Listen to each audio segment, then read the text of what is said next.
So you want to be a cover artist. There's a pathway for that. Obviously, learning the core skills of being able to strum or put together some chords. And then one of the classic chord progressions, which we go into actually quite a lot in the book, is this 1-5-6-4 chord progression. G, D, E minor, C.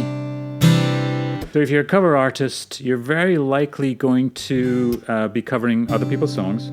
And what you want to do is kind of make it your own. And part of that would be using one of these guys.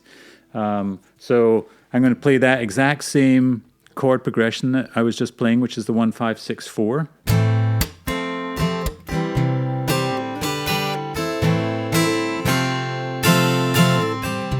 Same exact chords, sounds completely different. And if it's a different song, you just want to fit it to your voice.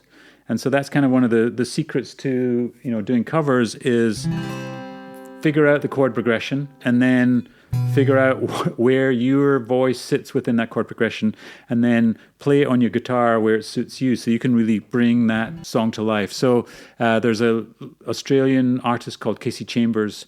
I recommend everyone go watch this video.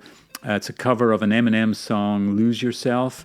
And she essentially, I think, owns that song more than Eminem at this point after I've seen her perform that. But it's kind of, she took Eminem's song and just reimagined it, like made it her own. Obviously, there's lots and lots of tab out there, so understanding how to read tab. Huge amount of resources on the internet on people who've transcribed songs and kind of figured out chord progressions, so you don't necessarily need to do it yourself, although I recommend that you learn it as a skill. So there's all sorts of tab which you can then easily transpose to wherever you want to suit your voice, but obviously you can just transpose by moving your capo.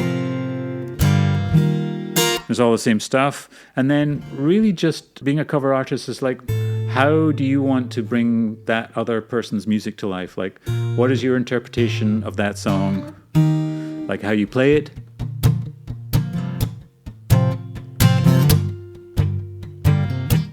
Same chord progression, different strumming style, a different key because I've moved my capo, and then suits my voice. How am I going to perform it? It's really more about performance. So for instance, when you're playing, where does silence help? And how do you build up your song from a slow start? So it's thinking a little bit more about how you would put the emotion of a song or the lyrics into action.